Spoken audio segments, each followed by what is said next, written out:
Well, Las Vegas is known for some of its finest restaurants in the world. About 30 miles away in Apex, scraps from the Strip make slop for thousands of pigs. In 2020, during the height of the pandemic, we spoke with Las Vegas livestock as they struggled to feed the pigs with casinos shuttered. And Fox 5's Danny Maston shows us how the farm is doing now after facing those tough times.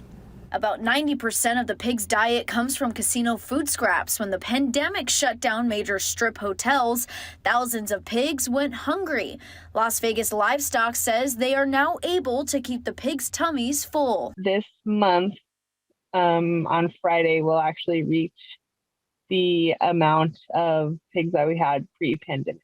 That pre-pandemic number farm manager Sarah Stallard is talking about is 5,000 pigs. So we worked with a lot more warehouses.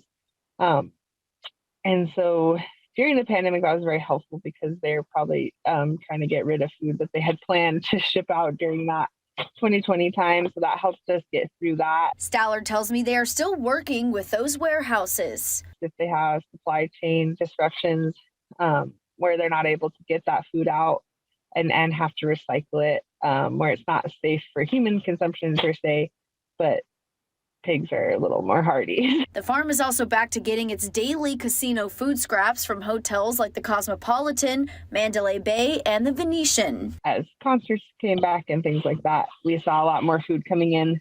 And so it's much higher influx more regularly. Stallard says they pick up scraps from grocery stores and warehouses like Costco weekly and get shipments once a month from larger warehouses and are expecting an influx in holiday food scraps over the next couple of weeks. We get a lot of pies, a lot of, maybe turkeys coming in. I'm Danny Maston, Fox 5 News, local, Las Vegas.